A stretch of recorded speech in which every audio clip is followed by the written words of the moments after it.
Okay. Naka-record pala to. So, yun. Wala akong background, guys. Nasa room lang ako. So, yan. Wala akong background kasi may ipapakita din ako sa inyo later on. And yan, pasalamatan muna natin yung host natin. Yan, isa sa mga leaders natin dito, sa mga nag-assist sa atin dito ng mga sa community natin, no? Napakaswerte natin kasi merong ganito updates agad. Kumbaga, kung ano yung mga kailangan gawin, ipaparinig agad, isasabi agad sa atin. And gusto ko din mo siyempre pasalamatan si Coach Jason and siyempre si Mentor Kimberly, no? Yan, grabe 8 years bilang isang networker, no? Narinig ko talaga 1 year kumita ng 45,000. Pero lalamangan ko 'yon. Lalamangan ko 'yon. 200,000 kinita ko sa loob ng 4 years. Mas malala 'yun.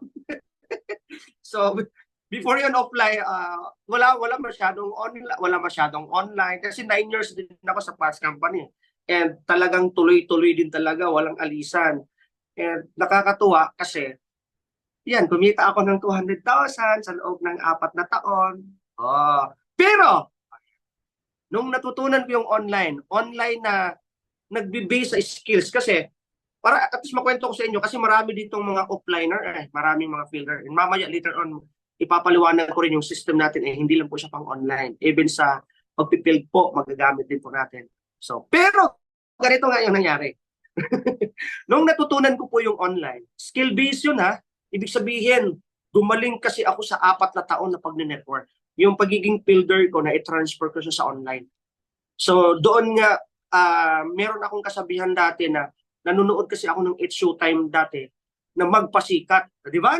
Remember dati sa It's Showtime? Sabi ko, what if gawin ko siya sa online with all out?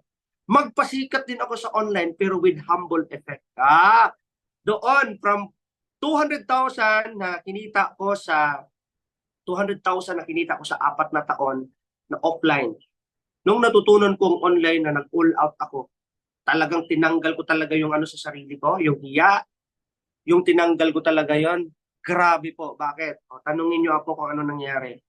Nadagdagan po, after 4 years din po, kasi nagsimula ako online during pandemic, walang choice eh. Dati nauubos yung oras ko, kakabinta lang ng products para makatawid. Kasi nga doon na sana yung mindset eh. Yung mindset natin doon na sana. And to tell you honestly po, sa 4 na taon, hindi naman po ako masyadong kalakasan, pero kumita po ako ng 6 million in 4 years. So i-compare nyo po